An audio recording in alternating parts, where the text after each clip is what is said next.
FIRERED, no. Dirty love so Yes, people, this is the original Papa Crook. And please have a listen to this interview that I just done recently with my good friend, FIRERED.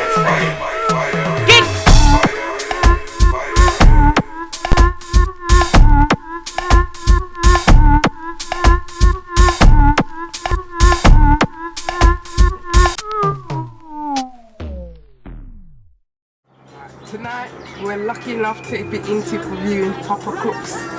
Thank you for inviting us. That's no problem, you're always welcome in my house. Right. We'd like to talk to you about your career in the music business. Can you tell us where you started? Papa Crook actually started, it wasn't Papa Crook, but my journey actually started around about 1996, believe it or not, kind of 22 years ago. And it was me and my good friend, Mr. Michael Brown. He's still my best friend today. Yeah. And what we done is we took our love of reggae music to pubs. And we couldn't play any instruments or anything like that. And we just sang over, you know, some kind of UB40 classics and some Gregory classics that we had built in a studio. And it's funny because that studio I went back to last year, 20 odd years later, and we've done a song with the guy from that studio called Lewis M, and the studio's called The Room in the Sky. Can I ask why it was around UB40?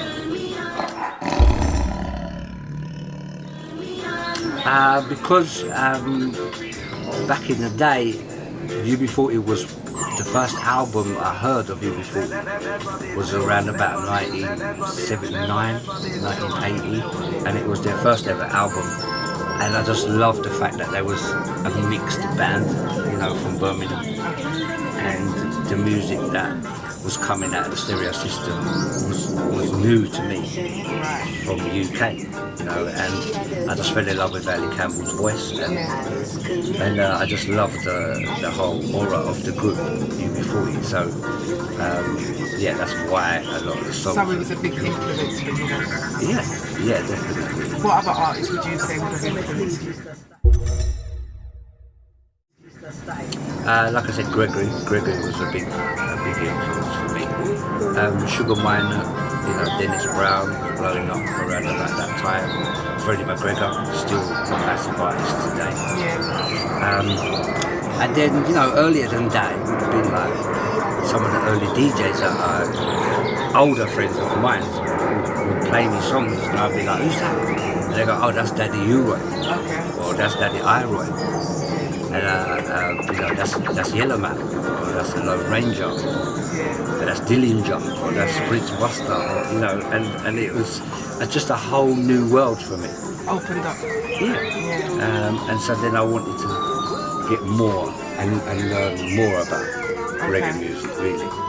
So what is it that you and Michael did to start off with? What we did was we practiced. We practiced a lot actually, and you know, we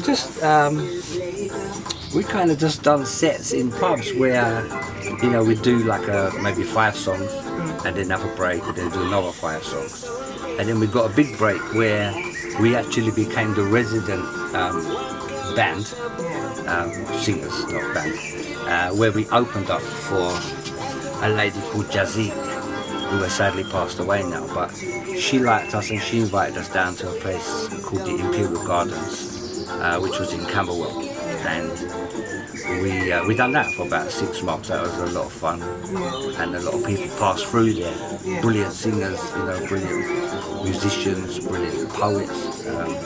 Did you make connections from this then? We did, yeah. But sadly, our journey only lasted a couple of years. It was fun while it lasted, and the highlight, or the biggest stage that we reached as Reminisce, was we sang in the Fridge in Brixton, and we sang in Dingwalls at Camden Lock, sang at holiday camp. That was mad. Sold lots of cassettes at night. Fire park. Yeah, we've done some good things. We entered a couple of competitions. And we actually sang at the Hootenanny, which is funny because back then it was called the George Canning pub, and there was a guy in Tulsa that was a kind of an agent, you know, and he was looking at new people and new acts. Yeah. And then he put on a promotional show there. Yeah. And it was actually filmed that night. I can't remember it was like it was a Sky program, you know, but it was like a black TV station. Yeah. And we was on like second to last. And yeah, it was mad. It was and it was packed, you know, and it was probably the scariest thing I've done. I was just about to ask you that. So was you scared? Oh, very scared. Yeah. How did it overcome your nerves then? I don't know. Like what happens to me must have happened to me then. But as soon as you get the mic in your hand, then this is no backing out. Yeah. You know, so you're scared until you get the mic, and then when you get the mic now, music starts. That's it. So You just have to do what you got can to only do. go forward. And you might forget your words in certain parts of it, but you just have to soldier on and bust a little move and do something just to keep the crowd on your side. You know? Yeah. And so, yeah, I'm overcoming it, but it's always a nerve. So you still get nervous? Yeah, every time. Yeah. Not just then. Right now, I swear. You hide it well. You hide it very well. You know, it's when I wear my pork pie hat, I've got a little disguise, you know, I've probably got a gabichi on or something like that, and you're ready. You know, you practice as much as you can practice, and now it's up to the crowd. If they say pull up, or if they don't, you just carry on and just do. As long as you can finish the song and you get a little clap, that's you've done well. Yeah, definitely. And for me, every time I go on the stage, it's just the best experience. Yeah. You said that Reminisce lasts for 2 years. What happens after that? Well, after that, I just, you know, soldiered on being a dad, paying the bills, you know, working up on the roof. What kind of rum you got down there while helicopters are flying over your house? Oh, I got bear rum around here. I got rum from all over the place. And, you know, I'm not a big drinker, I'm not alcoholic, anything like that, but I do like to collect the drinks. And you're doing a very good collection. Yeah, so it's, I'm sorry, but police in helicopter, I know. But, yeah. They'll pass. So, you was telling me, when you finished with Reminisce, what did you do that day? Did you go start doing karaoke's? Not karaoke's, reggae. There's one big story I forgot to mention about Reminisce actually, and that one night we was in the Poet in the Imperial Gardens, and there was a couple of guys sitting down close to the stage, which is not rare, you know, but there was a couple of black guys sitting down, and one had dark glasses on, and I didn't know who they were. And then afterwards, one of them called me to one side and said, hey listen, we'd like to work with you. I didn't have a clue who they were. And it topped up to be Sly and Robbie. And this was 20 odd years ago. You know what I mean? If only I had the head screwed on. I said, yeah, I'll come with you. So did you work with them? No, because it was, you know, it was a fact of like, we want you. Yeah. You know, and we don't want you as a peer. We want to work with you. Okay, they wanted to split you away from my. And my friendship was worth more than that. Yeah. You know, to this day, it's yeah. I mean, me and my friend go back a long time. You know, through him is why we done Reminisce, because I didn't really have any money to contribute towards it. So if we'd done a few gigs, then the gig money used to pay for the studio time. Yeah. And our equipment. Okay. Microphone, we didn't have much. Microphone stand, cassette player. You know, a DAT machine. Oh no, we did upgrade to a DAT machine. But that was about it. But we had fun, you know. We sang in some few clubs around, pubs around Tulsa, or packed out the place, you know. So he was obviously doing well. Yeah, and again, it was so different from what you do in the day. Yeah. You know, Yeah. so it was a hobby that come to life at the weekend. Yeah. You practice in the week if you can, but don't forget, I've got kids, you've got kids, so you can't do it every, you know. Limited.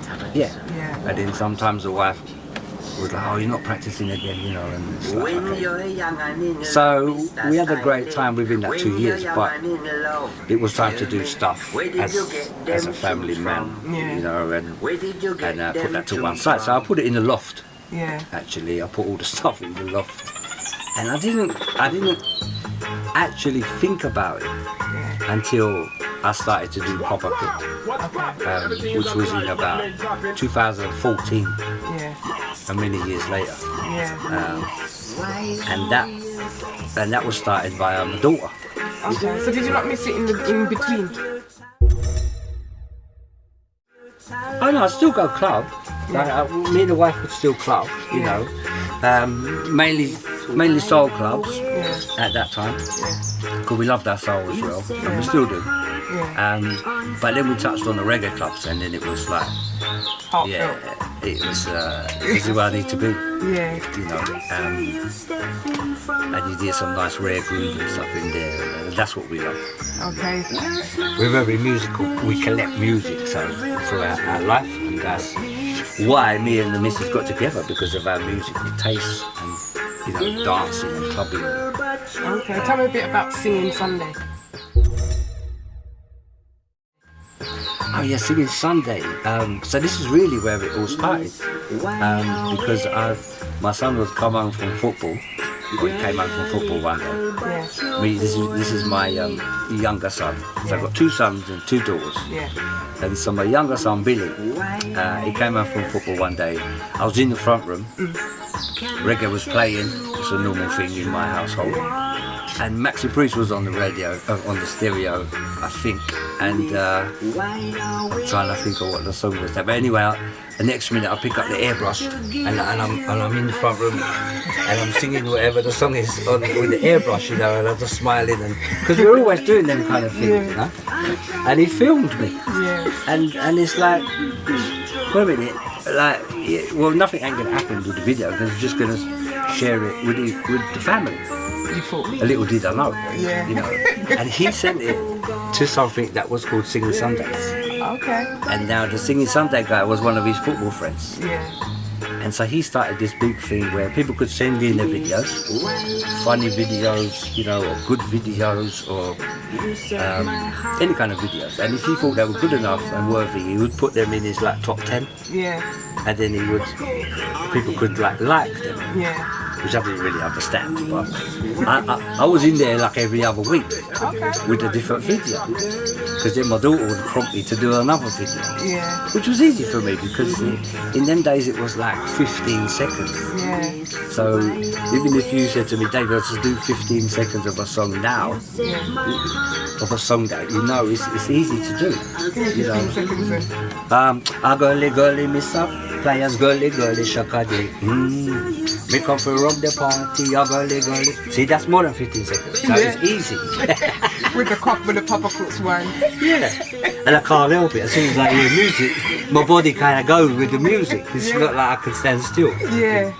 And so it became popular, and Singing Sunday said, really reached back to my son and my daughter and said, oh, your dad's good, man, he needs to have his own Instagram page. Which I'd only heard the name Instagram, I didn't actually know what it meant. And then my daughter set up an Instagram page for me, which must have been 2014. And then I'd go to work, I'd come home from work, and my daughter, who was living here then at the time, she said, Dad, look, you've got 100 followers. And I'd be like, 100 followers, what that mean? I don't know them. What do they follow me for? Sorry. Well, they can't follow me. and I didn't understand it. I just totally didn't understand it, you know. But she was saying, that's good. it's good, Dad. You know what I mean? You're getting popular. Yeah. It was scary, but I didn't know them. I don't You know what I understand mean? the terminology. No. Yeah. And then, you know, she would show me this bare likes and hearts and things. And so I just kept doing my thing. Yeah. I kept doing, give me more inspiration to do more songs. Yeah. And then one true story, like one clothing company from Jamaica, Yeah. that was called REGGAE, represent Jamaica. Yeah. And they saw what I was doing. And so they reached out to me. Well, they sent me a message, but I didn't see it. My daughter see it. Yeah. Some little red button in the corner, and she pressed it, and it was a message from this clothing company, and they said, can we send you some tops to represent our brand from Jamaica, right? I think that was in America, but it's a Jamaican thing. And so then about a week later, one big parcel come to my door. It said Papa Crook on the parcel, right? I'd never had a parcel from Papa Crook. It's normally just Dave, you know what I mean? Sorry. Or a bill. Anyway, the parcel come, and I opened the parcel, and no word of a lie, they sent me 4 t-shirts. Yeah. And one of the t-shirts was a picture of, and it was just a picture that said, the girl them sugar.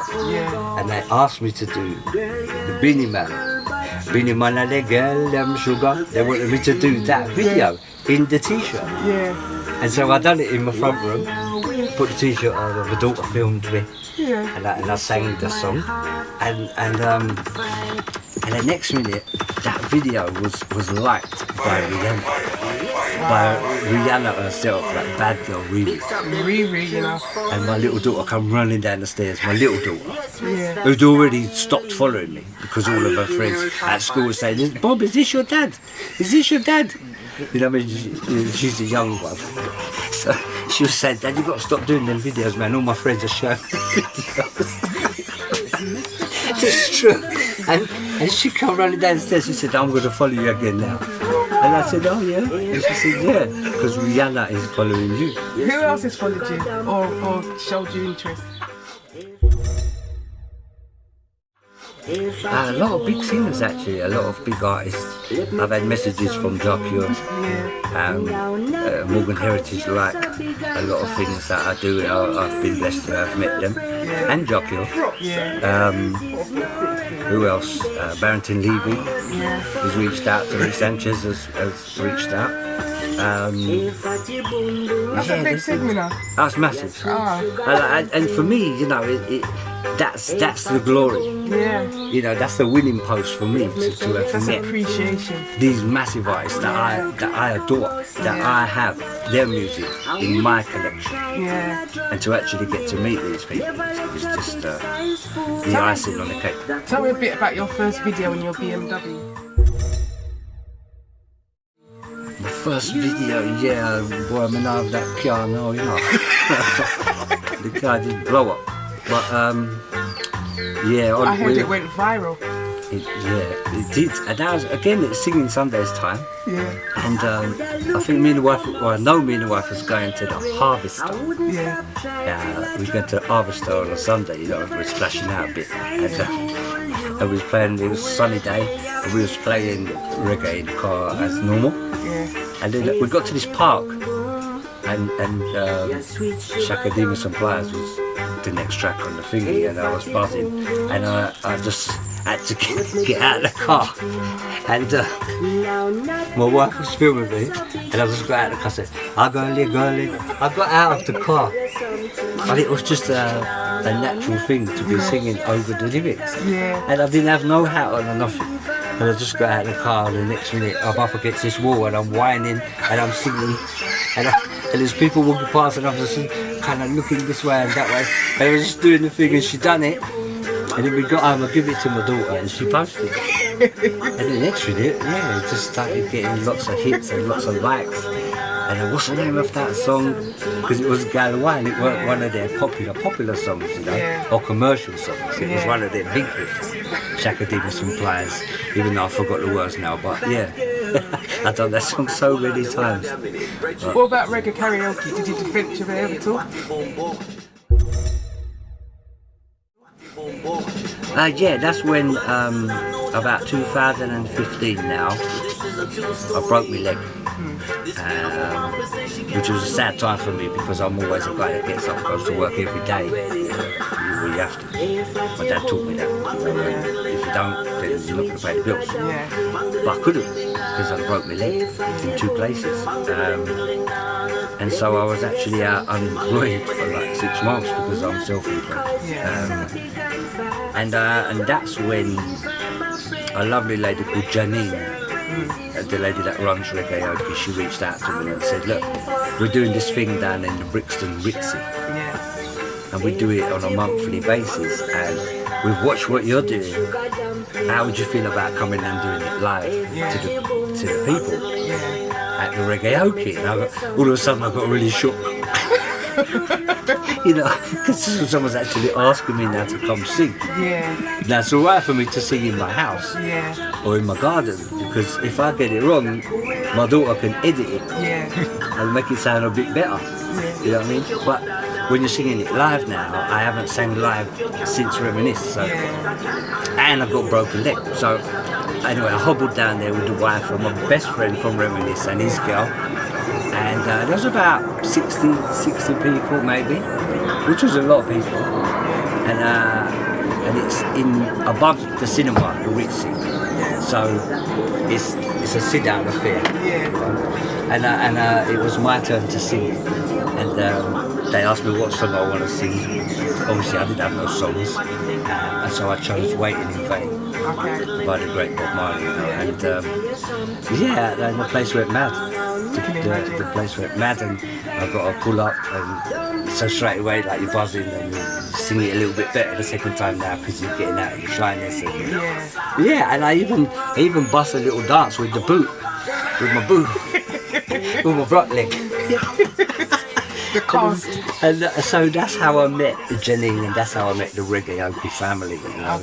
And I became a regular. I'd go every month for them, and I kind of open up, and then maybe I'd close the show, and it gave me the confidence I needed, because all the time now the crowd is growing.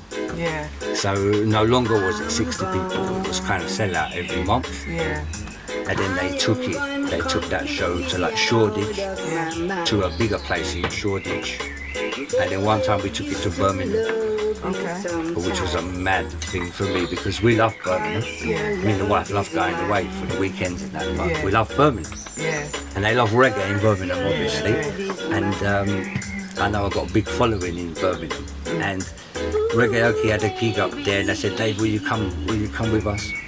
So me and the wife will come, and they done a show in like a wine bar. I can't remember the name of it now. And we were staying in the same hotel as the REGGAE'S family, and then we get a cab to the place because they had to go earlier and set up. And then me and Tristan passed down there about 9:30. And we got out of the taxi, and there were some people outside the wine bar.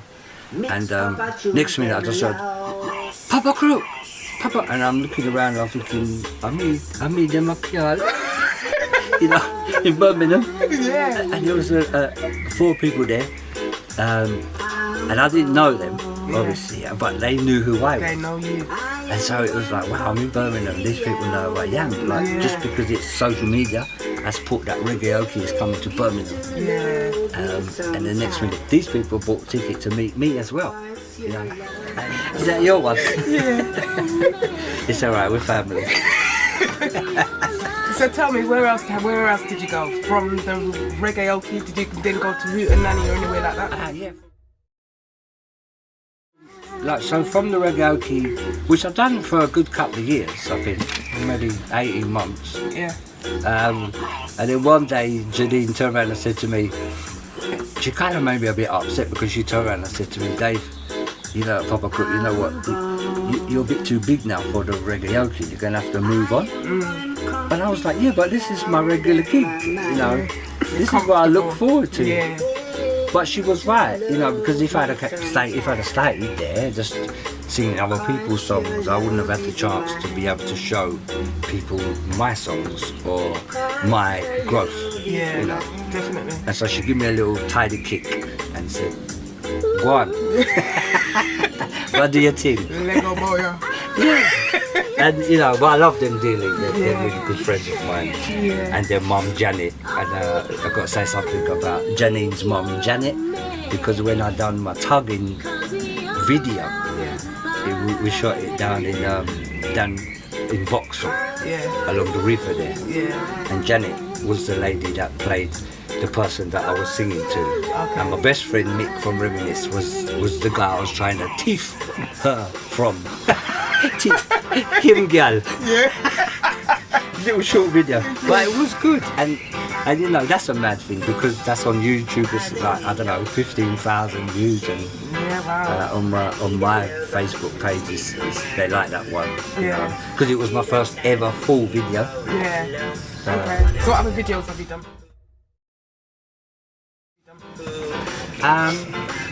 I've only done like 3 proper videos, music videos.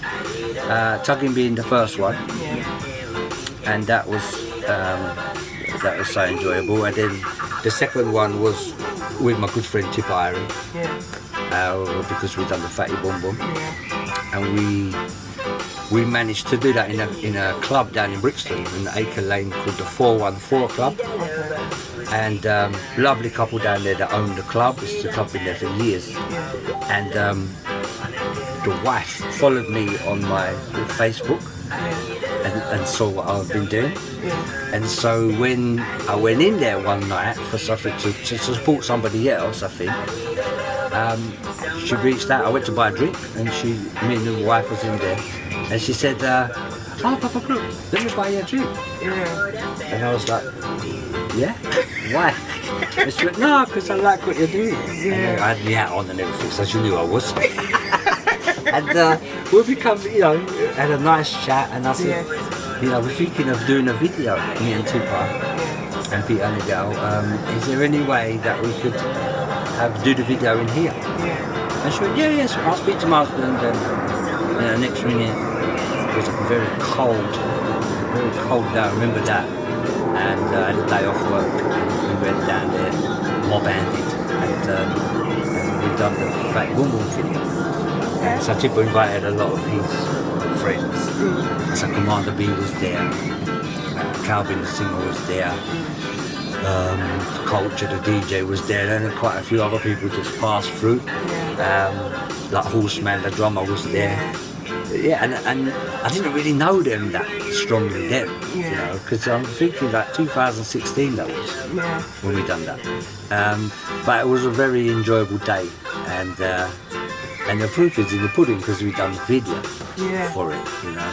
So that was my second video, and then the third video was with Frederica Tibbs, the lovely Frederica Tibbs, a really good friend of mine, beautiful singer, but another story is that I'm a fan of what she's done, but now she's a very close friend of mine.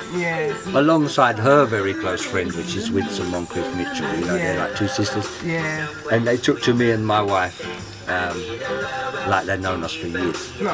So they're family. No, but that's what the beauty of it for me is, that, you know, no matter where we go, whatever club we go, we're never lonely. Because we know everybody, you know, or if we don't know everybody, you know, we know a few people, and they make it very enjoyable for us to be there. Isn't it? But we've always been like that anyway. Even if before I was Papa Crook, you know, I was just Dave. I was just Dave, but I still dressed nice. I still knew how to dance, and so did my wife. And we would just walk into a reggae club, and it didn't faze us, because we always done that.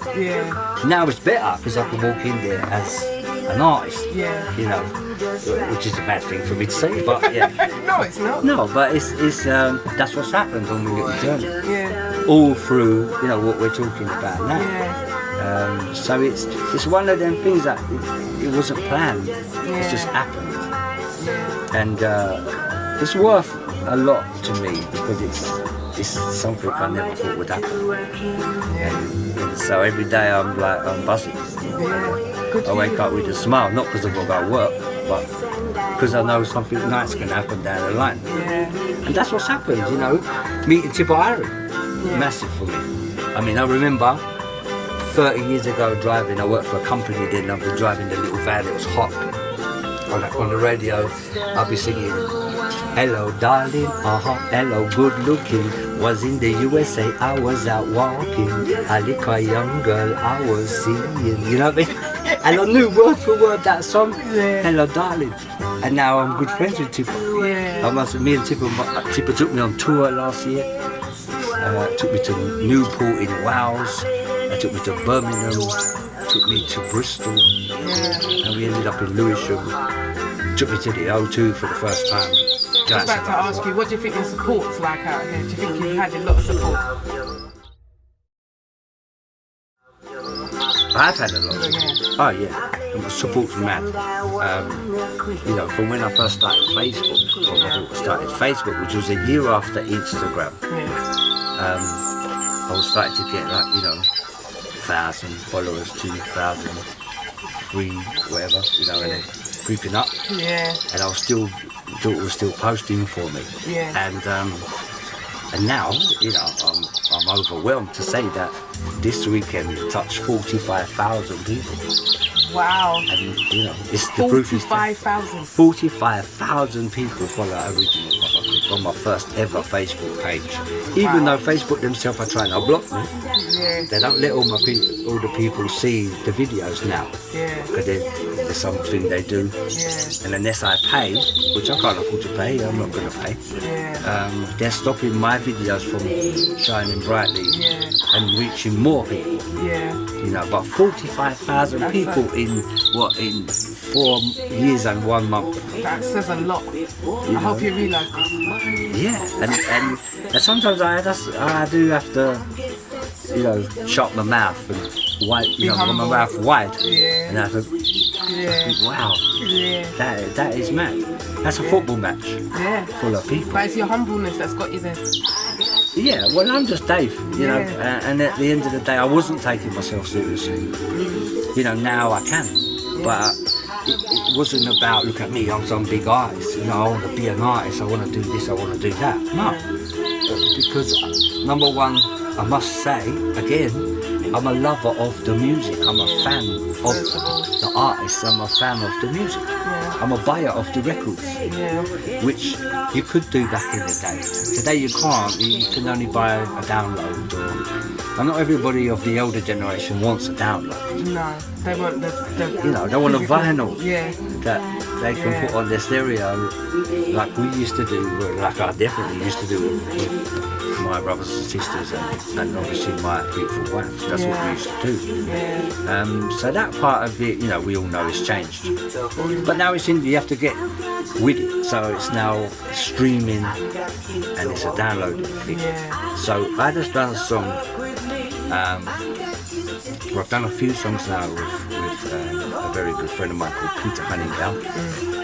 And Peter done a song. Another true story is we done a ska tune. Now originally it was a country and western song, and it's called From a Jack to a King.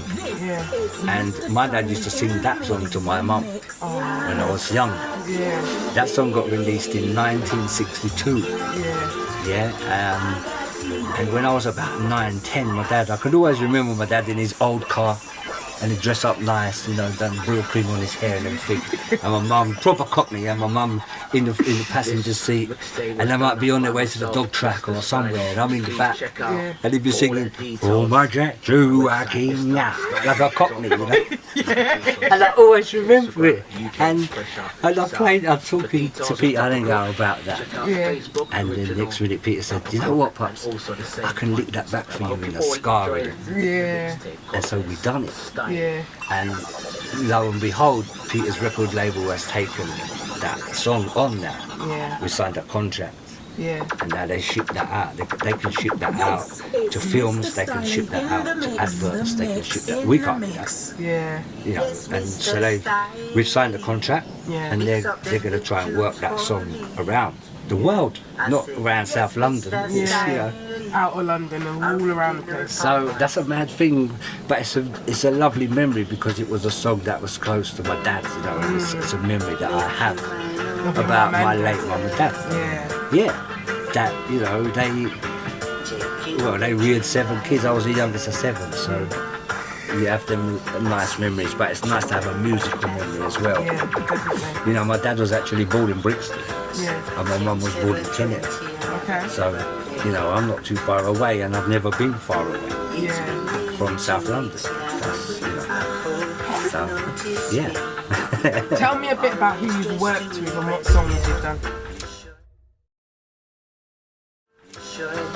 So now I've worked with quite a few, actually, big artists, and also close friends of mine now. And Tipper being the very first, you know. We done the Hey Fatty Boom Boom, and we done Miss Wire Waist. We followed it up with Miss Wire Waist, both produced by Pete Islander. I've worked with Frederica Tibbs. Last year we done a Gregory song called Soon Forward, which we done the video for. That was a Gary Digitech production. And at the same time, when I asked Frederica to do that song with me, she said, no, I asked her to do a song with me, and she said, in return, I have to do that song with her. So we recorded 2 at the same time. Yeah, at Gary Digitech studio. We done the 2 songs in a one night. But one's took a year to come out. You know, one was quicker. And the Soon Forward came out first. And now we just released the I'm Gone, which she actually sang with Gregory, with the late Gregory, the cool ruler himself. She used to sing that with him. So for me, it's you know, she's singing it with me, you know. And like I said, she's just a beautiful lady. And so I collabed with Frederica now twice, and she also put the backing, the BBs on my Papa's medley for me. And then I done a song with JJ Born to Sing. Me and JJ done a remake of Michael Jackson, Paul McCartney, The Girl Is Mine. Bad tune. Yeah, that's a big tune. So that was fun, because JJ's a good artist, you know, we've seen him many times, and, you know, he's got a range where he can go up here and go down there, and yes, and so that was an honour. And then I done a song with Frederica's sister, you know, Winsome Moncrief Mitchell, beautiful lady, been in the game a long time. You know, they're all from the Family Love band. All 3 of them been doing that Family Love thing for like about years, as far as I know, gospel reggae, you know. And they actually asked me to come and open up for them when they had their album launch at the Hootenanny. I think that was last year. So I done a couple of songs down there, that was nice. And yeah, me and Winsome done I Got You Babe. You know, the old Sonny and Cher, UB40 kind of I Got You Babe, which is always a classic song, you know. So we put a little twist on it. Gary done a nice little rhythm, and me and her voiced that, and we sang that a few times now. Gary Digitech. Gary Digitech, yeah. Okay. What other producers have you worked with? So my very first producer was for this song that's playing now, which was my first ever song, which is called Tugging. And I had to go all the way to Wembley, because I didn't know anybody, I didn't know any producers. All I knew was my REGGAE'S family. And I think maybe they recommended me to this guy, and it was all the way down in Wembley. So I actually done this track in 2000. Yeah, so like 16 years prior, I'd actually voiced Tugging. But it was in the studio, and it was on a rhythm that weren't fresh. I needed the rhythm to be freshened up. And so I went to see this guy called Joe, and he was from Rift Out Music. Yeah, Rift Out Music. He'd never done any reggae songs. It was more R&B and soulful. But he was a really nice guy, and me and him hit it off, you know. And he said, "Yeah, I like this. I'll make it a bit bashier for you. I'll make it a bit nicer for you." And that's what's playing now, because I wanted that heavy bass line, you know. You know what I mean? And I didn't have any backing singers. And you know what? I said, my eldest daughter Charlie, that set all this social media up for me. I I begged her to come to the studio with me. She said, Dad, I ain't sang for long and that, you know. And I said, yeah, you'd be fine, babe. It's just me, you and Joe. It's no big thing, you know. And so she got on the mic, and after a couple of takes she started to get into it. And she's done some beautiful backing vocals for me. And that's why Tugging is the song that's special for me. Yeah. Because it was my first one. And yeah, it's got my daughter on it. Your children have been inspirations to you then, haven't they? And my grandkids. Yeah. My 3 grandkids. You know, when they come around here, we have parties and they say, right now, can we do a video? Can we do a video? And you're getting a proper foot right. Can we do some videos? I've done about 3 or 4 videos with them. You know? Yeah. With my little granddaughter Bella, she loves Tugging because she can imitate her mum. Okay. So she can do the ooh-ahs and all them kind of things there. And whilst I sing, you know. But you know, it's lovely because they're growing up on reggae music as well. Yeah. Which is the next generation. Yeah. You know, reggae is a thing that I don't care who you are in life. I don't care what colour you are, what colour your skin is. You all love reggae music. You know, because you must have one Bob Marley in your collection, no matter where you're from. You must have Sugar Minor, you must have Dennis Brown, you must have Gregory. You have to. You must have some of the old school, you know, Toots and the Maytals. What's your favourite Dennis Brown? My favourite Dennis Brown, well, another true story, is when my wife was having our son, our first son, in 1982. Right, the big song, the big album that I had was Dennis Brown album called Lovers Found Its Way. I think that was the title of it, and big tune when they're like halfway up, halfway down. And I took my little Sony Walkman to the hospital for my wife, so she could play the cassette. I don't even think it was CD then. I'm talking about 1982. Yeah. So yeah, and I see her, she all pregnant and she got the headphones on. And this Lovers Found Its Way, Dennis Brown. I mean, I've got lots of Dennis Brown favourites.